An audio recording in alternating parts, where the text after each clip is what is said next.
First light slides into a tight ravine, the ridgelines rising like jaws that shape a natural kill zone. The ground looks simple from above and complicated underfoot. Wind moves dust in thin threads that give nothing away. Radio traffic collides in headsets, calls stacking on top of each other until meaning blurs. Terrain masking kills line of sight, and the net falls into a white hiss. The canyon feels like it swallowed every voice. An RPG-7 detonates at the rear and slams the exit shut with rock and dust. Stones rattle down the walls, and the way out is gone. Breathing tastes like grit, and time gets loud. Close air support is off the table. A low cloud ceiling presses the sky down. The valley is too narrow for safe attack runs. And density altitude steals rotor lift near the ridges. No one is flying into this slot without risk that outweighs help. First, Lieutenant James Walker keeps words short and clean. Hold position. Find real cover. Not concealment. Sergeant Michael Torres moves the line by habit and grit. He fixes spacing, resets sectors, and keeps helmets low against stone that can stop bullets. Nothing flashy. Only what keeps people alive.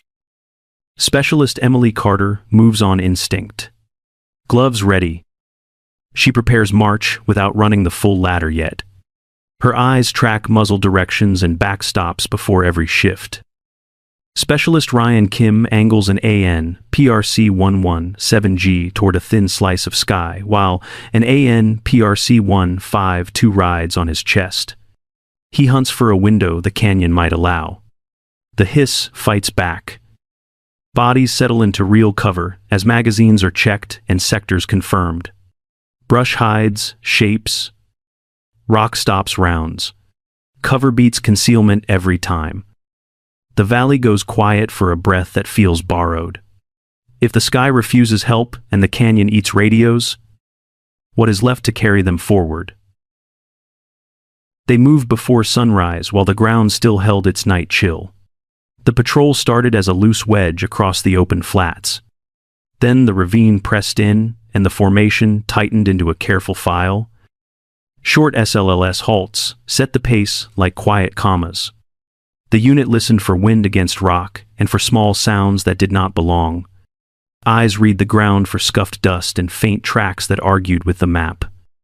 The first signs were small and honest. Spent brass winked from pockets of dirt below the ridge. Shallow fighting positions watched the floor from angles that could own it in a minute. First Lieutenant James Walker kept orders simple to survive first contact. Hold. Find real cover and confirm sectors with calm eyes and clean hands. Sergeant Michael Torres floated between elements like a moving hinge. He corrected spacing before the rock could trick depth and distance. He prepped the team to peel if pressure spiked and lanes began to collapse. Specialist Emily Carter walked near the rear of the lead element on purpose. From there, she could sprint forward or fall back without crossing muzzles. She ran march in her head while her gloves stayed ready. Specialist Ryan Kim carried 2 radios because the canyon could be cruel. An AN PRC-152 handled near communications. An AN PRC-117G waited for extended line of sight or SATCOM when a slice of sky opened. He marked pockets where a signal might escape later. A white patch of sky above a break in stone. A higher bend where a mass could catch a clean path to the Tactical Operations Center. The kit looked ordinary because ordinary works. M4, a 1 carbines rode with 30-round magazines seated tight and checked. 1 M240L stood as the base of fire, with binoculars and a waterproof grid map in reach. Weather slid low and cool and stayed there. A ceiling hovered that could box out aircraft if things went wrong. Damp air felt like it would eat radio reach one hill at a time. The path ahead began to narrow with intent. Choke points formed where the walls drew closer and the exits grew worse. Egress looked like a thought that might not survive a bad minute. First Lieutenant James Walker repeated the plan in the same plain way. Keep the file cleaned. Keep sectors honest, and make cover mean rock, not brush that only hides shapes. Sergeant Michael Torres checked the team again and let silence do the teaching. Boots picked careful ground, and rifles stayed indexed. No one outran their lane or chased a view they could not see. The ravine felt like a promise that should not be kept. It looked simple on the map and complicated underfoot. The plan stayed simple enough to survive contact, which was the point. The ambush breaks without warning. An RPG-7 slams into the rear wall and the exit collapses. Rock slides. Dust blooms. And the floor turns hostile. Small arms open from both ridgelines. Fire crosses in clean geometry that owns the center. Every step is inside a web. First Lieutenant James Walker cuts the chaos with short orders. Hold. Real cover. Not concealment. Confirm sectors with helmets low. Sergeant Michael Torres leads a push toward the right slope to steal an angle. Higher ground answers with disciplined bursts that spark stone inches from faces. He signals no-go and resets sectors with a flat hand.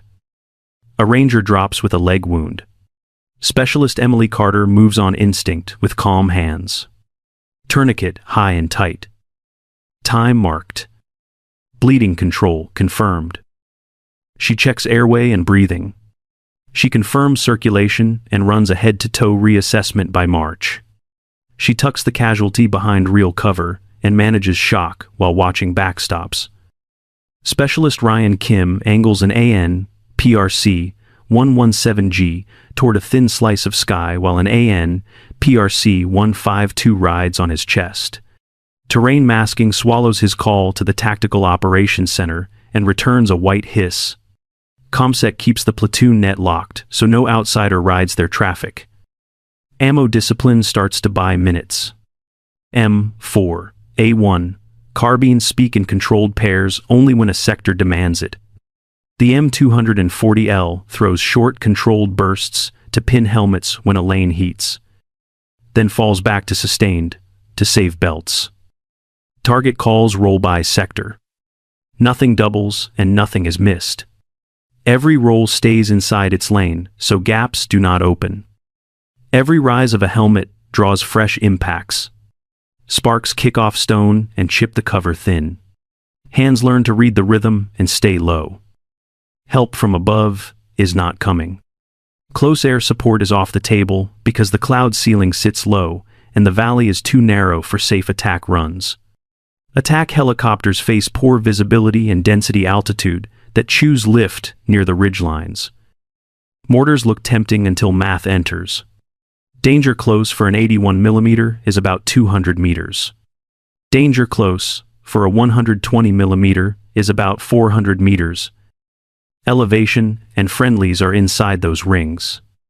Error here does not forgive. The call is made to keep indirect off the fight. Walker holds the platoon on the floor instead of pushing blind uphill across crossing fires. The order is simple and correct for this ground. Stay low. Confirm sectors. Let cover do the work. Rate of fire calms to something that buys minutes. Brass slows and thinking returns. Breathing steadies behind rock that stops rounds. Torres manages the tempo like a metronome. The gun team keeps the M240L in sustained until heads lift. When pressure spikes, they give a short burst and then settle it down again. Carter watches muzzle directions before every pull or drag of the litter. She checks the tourniquet and confirms a warm, distal pulse. She keeps the casualty small and safe behind real cover. Kim hunts another window. He raises the ANPRC 117G into a new slit of sky and tests the path. The canyon answers with the same soft hiss and then goes quiet. Time leans the wrong way. Magazines feel lighter. Options shrink.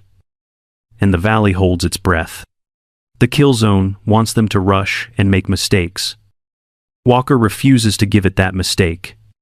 He repeats the simple rules that keep people alive on days like this. Hold. Real cover. Confirm sectors. Then, a single suppressed crack rises from far on the ridge. It is quiet under the noise, and yet everyone hears it. The ravine pauses as if waiting to understand what has changed. Specialist Emily Carter keeps her world small and steady. Tourniquet, high and tight with the time marked on tape.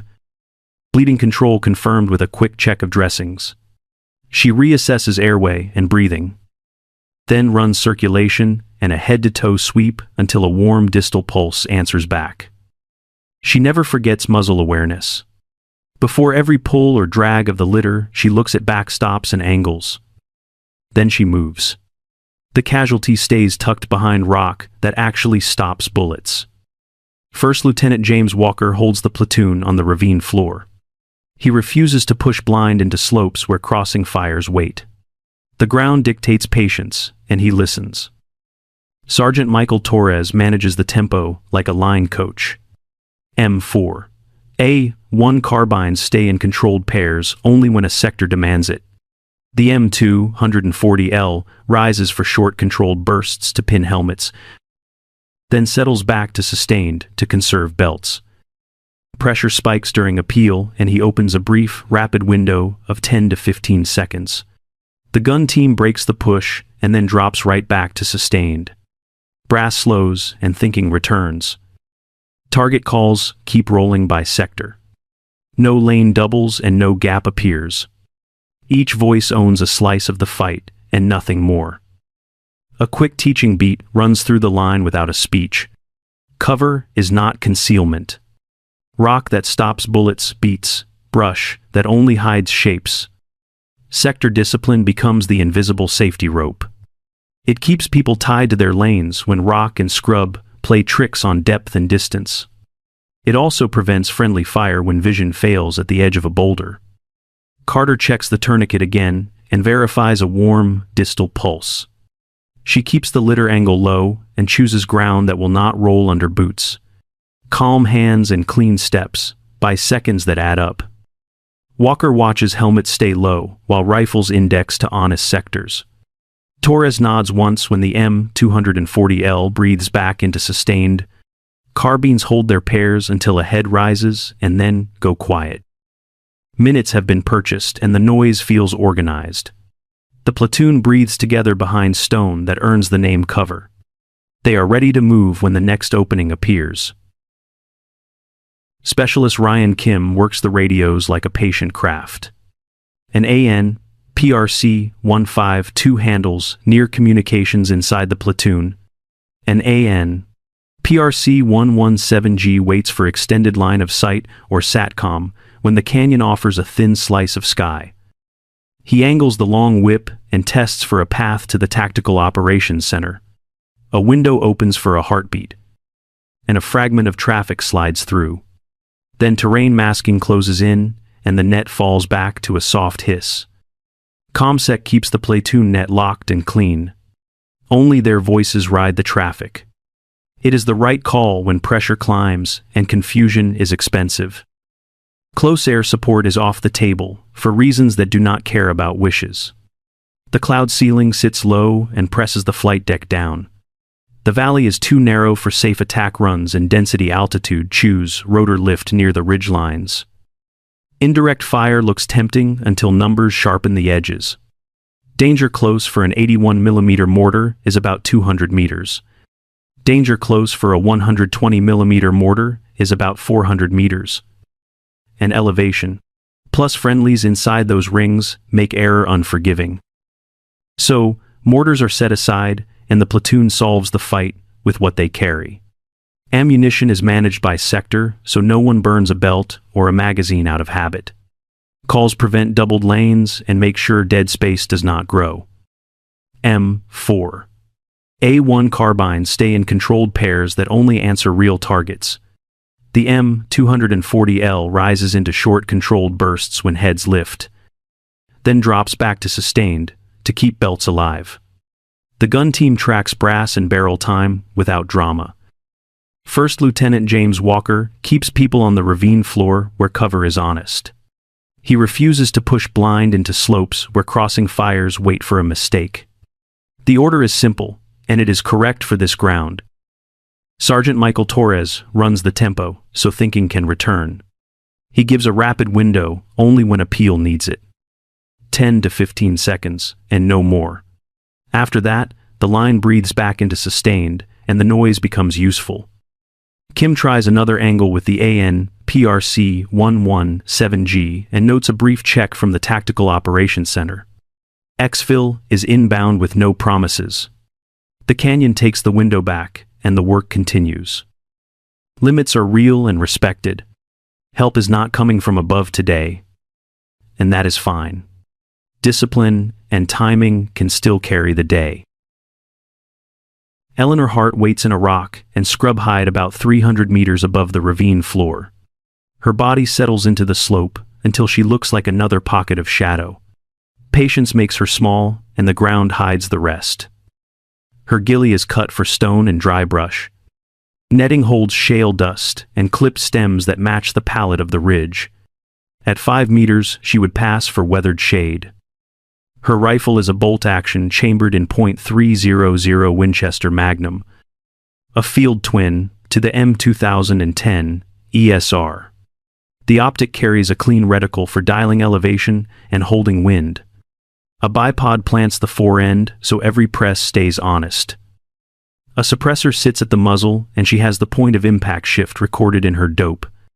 Zero lives at 100 meters, because that is where testing tells the truth. A bubble level rides the rail to keep Cant from bending shots. She builds the shot the same way every time.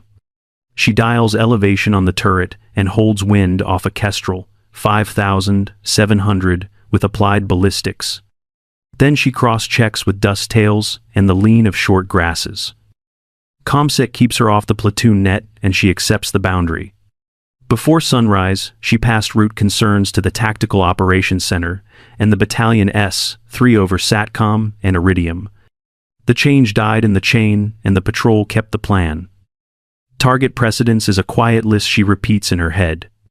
The man with the RPG-7 tube first. Then the base of fire gunner with the belt fed. Then the leader who moves squads with his hands. Breath sets the metronome. 4 in. Hold. 6 out. The reticle settles, and the press is smooth. The rifle coughs, and the upper thoracic on the RPG man folds into the dust. The ridge stutters as control leaks out of the ambush. A radio hand signals from the rear of a cluster. She nudges a fraction for wind and takes the chest. And the hand stops talking. A belt gun flashes from a shallow scrape and tries to rebuild pressure. She waits for a brief lull in the gusts so the mirage steadies. The third round lands high chest, and the lane opens. One shot, one problem removed is not a slogan to her. It is a way to spend time and ammunition like a scarce currency. She wastes nothing on show or on suppression. Below, the platoon feels the pause after each distant crack. Helmets lift, then settle. Movement starts to obey the timing of a single calm shooter who gives them space instead of orders. Eleanor resets the rifle and checks the bubble level again. Dope stays true, and the Kestrel number matches what the ground is whispering. She returns to the glass and waits for the next small moment that turns risk into room. The first distant crack resets the field like a clock.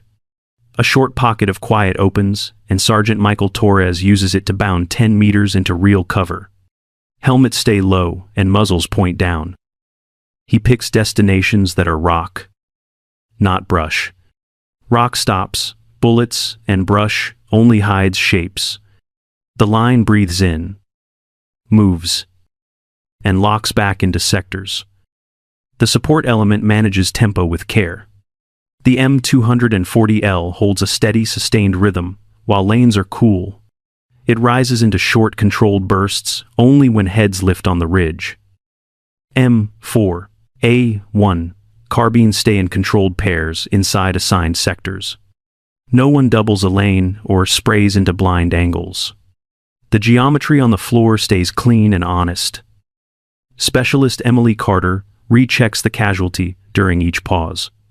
Tourniquet is secure and time is noted. Distal pulse is warm. and airway and breathing are reassessed with steady hands. She watches muzzle directions and backstops before every pull or drag of the litter. Safety comes first, and speed comes second. The patient stays small behind stone that earns the word cover. Specialist Ryan Kim goes back on the antenna and hunts a path. He angles the AN/PRC 117G into a thin slice of sky and catches a brief link to the Tactical Operations Center. The window closes and the canyon returns a soft hiss. He notes exfil inbound with no promises and gets back to work. The AN/PRC 152 keeps near communications honest and short. ComSec keeps the net clean and free of outsiders. Above them, Eleanor Hart stays on the glass. She checks the bubble level and verifies dope. Then cross-checks Kestrel 5700 wind with dust tails and short grass. The optic steadies and the world narrows. She places an upper thoracic shot that opens a lane. A spotter shows posture and she makes a small wind correction and presses again. A fighter reaches for an RPG-7 and she pins the chest during a brief lull. One shot, one problem removed is her ethic. Not a slogan. She wastes nothing on show or suppression. Time and ammunition stay treated like a scarce currency. The enemy begins to fire wide as panic creeps in. Hips and elbows overexpose while they search for a ghost that will not speak on the radio. Their calls overlap and reveal more than they hide. A pulse of fire flares from the left ridge, and Torres calls a clean peel. One element moves while the other covers. Smooth and quick. The M240L goes rapid for 10 to 15 seconds to break pressure, then returns to sustained. First Lieutenant James Walker leads with hand signals more than words. He confirms sectors, keeps the platoon on the ravine floor, and reminds the team that cover is not concealment. The order fits the ground, and the ground agrees. With each cycle, the unit moves like a plan instead of a reaction. A shot lands, and a bound of 10 or 20 meters follows. The team resets behind rock and takes a breath that feels earned. Opposition fire loses its tempo and drifts into the margins. Distance opens a little at a time, and the angles look less cruel. Hope returns as a practical thing built from timing and discipline. Distance begins to open in inches, not strides. Opposition fire loses tempo and drifts wide. Small gains stack into space that did not exist a minute ago. High on the ridge, Eleanor Hart reads an uphill shot at roughly 750 to 800 meters. Her rifle is a bolt-action chambered in .300 Winchester Magnum, a field twin to the M2010 ESR. The line to target climbs through thin wind and rock heat. She dials elevation on the turret for the slope that steals a little of the range. Wind hold comes from a Kestrel 5700 with applied ballistics. Then she cross-checks with dust tails and the lean of short grass. A bubble level keeps the rifle honest against cant. The reticle settles, and the press is smooth. The round lands upper thoracic on a fighter, easing from cover. A belt-fed sputters and goes quiet while spotters fold into holes. On the floor, First Lieutenant James Walker raises a closed fist for hold. Weapons stay safe, ready as each ranger sweeps an assigned sector from solid cover. No one breaks discipline to chase a shadow. They make no reach for a miracle. The unit waits for the trap inside the trap and meets only wind and dust. Patience is a plan, not a feeling. Cover is not concealment, and the ground repeats the lesson. Rock that stops bullets sets the endpoint for every bound. Brush that only hides shapes is ignored. Movement happens only in the quiet that follows each distant crack. 10 meters. Then 10 more. To stone that earns the word cover. Helmets stay low, and muzzles track safe angles. The soundscape shifts from fire to wind. Dust settles into seams where boots scraped minutes ago. The valley starts to breathe, like it remembers calm. Sectors are confirmed with quick hand checks and short words. The M240L holds posture without waste, ready to rise only when a head lifts. Carbines wait in controlled silence for targets that actually exist. Time finally tilts toward patience. The math that punished them now favors clean timing and clear thinking. Space opens a little at a time, and control returns to steady hands. Eleanor Hart steps down from the ridge with perfect muzzle awareness. Her rifle rides slung safe, and her hands stay visible.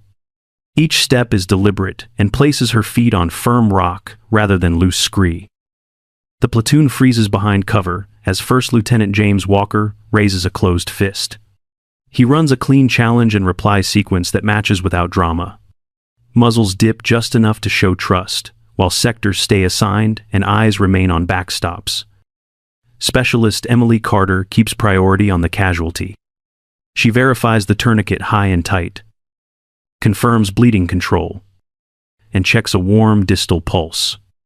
She watches muzzle directions and backstops during every small reposition of the litter.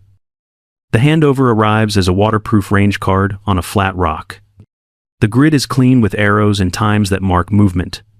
Crossfire overlap is sketched, and a blind seam is circled where a slip became possible. Fixes are simple and specific. Shift the observation post 20 meters to gain the choke point. Rotate sectors 5 degrees and tie the left element to a point of domination that watches the exit cut. Cover beats concealment becomes the standing rule. Rock that stops bullets sets every destination before any peel. Every trooper confirms a safe backstop with one more quick look. Communications and security are clarified without exposing identities. ComSec kept the platoon net closed, and that was correct. Before sunrise, route concerns went to the Tactical Operations Center and the Battalion S3 over SATCOM and Iridium. And now, the field stays clean of extra information. Leadership happens in a quiet exchange. First Lieutenant James Walker listens without interrupting and asks only for the next step. Eleanor returns to basics and lets the card do most of the talking, while she frames the day as discipline on the floor and her role as making space for it. The team resets around the plan with calm hands. Security remains tight, and sectors are confirmed with short checks. The gun team holds posture, while the radio operator notes any exfil window that opens. The fixes are doable, and the movement is clear. Hand signals replace noise as positions shift by small gains. Each element rehearses the peel routes that match the new angles and the point of domination. They stand ready without ceremony. Respect sits in the way rifles stay indexed, and in the way eyes keep scanning. The platoon is prepared to execute the next movement with clean timing and steady control. A UH-60M rides the wind down the valley as the crew scans the ridgelines.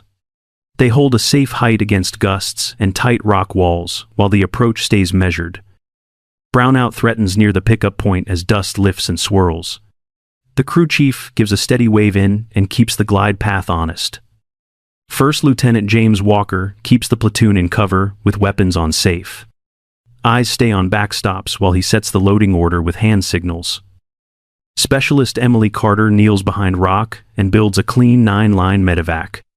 She confirms the tourniquet and pressure dressing, reassesses breathing, and checks a warm distal pulse. She briefs the litter team over engine noise in short, clear lines. The patient is ready to move the moment the aircraft settles.